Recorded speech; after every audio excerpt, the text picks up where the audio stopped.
What's good, Commanders fans? So the Washington Commanders have made their first couple of signings already. Nick Gates from the New York Giants, they have signed him to a 3-year deal per Mike Garofalo. So if you remember Nick Gates, he tore his fibula, his left fibula. Excuse me, I'm still a little under the weather.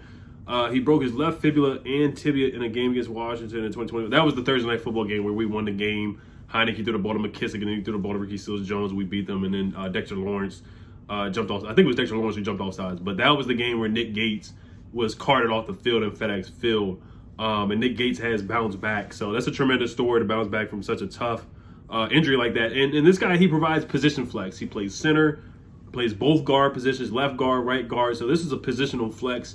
Ron Rivera kind of signing. Will he start? Chase Rouillet's still here.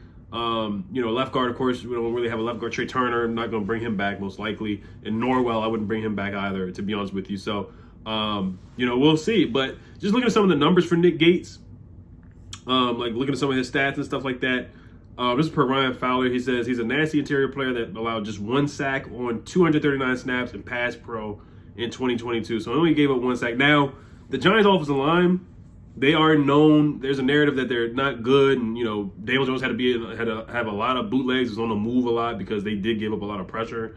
But it looks like Nick Gates was solid for the most part. Now it looks like he was better when he was center. In 2020, he had 0 sacks allowed, 1 quarterback hit allowed, and 16 pressures allowed. Now he had to move around a lot because they had a lot of injuries in their interior offensive line as well. So 2020 was one of his better years. He played 258 of his 390 offensive line snaps at left guard in 2022.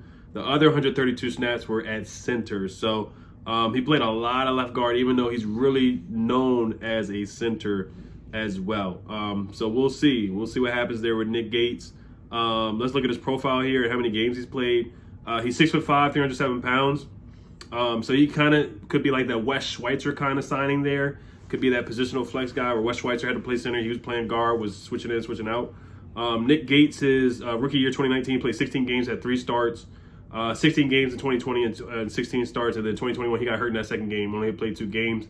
Then he played in 10 games in 2022 and had 8 starts as well. So, but you look at his draft and combine, right up, good foot quickness, able to gain necessary ground in his first 2 kick slides when he gets out of the blocks on time, has extremely impressive mirror talent, seamless ability to change direction without a stall, catches inside moves and rides them into the line of scrimmage from the left tackle spot, adequate punch timing, hands are strong, can lock into targets once he lands, plays with a balance as a run blocker. As a run blocker, has move, block, and ability, adjust to the second level of movement.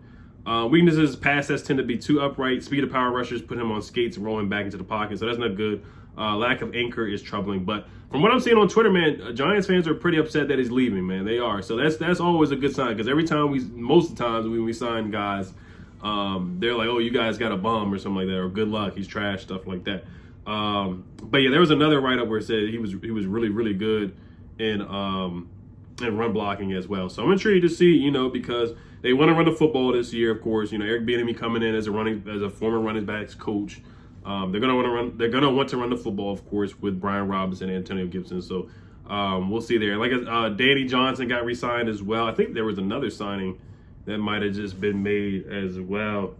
I'll probably make another video about that. Actually, no, nothing happened yet. But Mike White just got signed, excuse me, by the Jets. There's a backup quarterback off the board. But yeah, Danny Johnson got signed, a 2-year, $7 million deal. Let me look that up real quick for y'all, and then I'll wrap this quick video up. So I think it's a good sign. I don't know if he's going to start. I mean, a lot of people are saying, of course, Lando's going to start at left tackle, Cosme maybe at right guard, Lucas at right tackle, and then Rouillet at center, and then left guard, who knows, it could be Chris Paul or Cosme at right guard. We just don't know yet. We got to see how they fill this roster out, especially in the draft too. But the offensive line, I'm fine. Any offensive lineman signing, I'm 100%. I'm fine with it. I really am. We got to see the money. It's a 3-year deal. Danny Johnson has agreed to a 2-year deal, worth up to $7 million with $2.7 million guaranteed per source. The last part of the season, he played pretty well. He had to come in and play slot. I thought he did a good job. That Connor McGovern has been signed as well, the guard. So that's another offensive lineman off the board there. So, but congrats to Danny Johnson. I thought he played pretty well in the last half of the year. Struggled in preseason. We cut him. Then he was on a practice squad, and then we elevated him, and I thought he did a good job coming in, filling in. We just don't have a lot of depth at the corner position. So I would still sign another corner or possibly draft a corner really in the first 3 rounds, to be honest with you. All right, you guys. Hello, Commanders. Peace.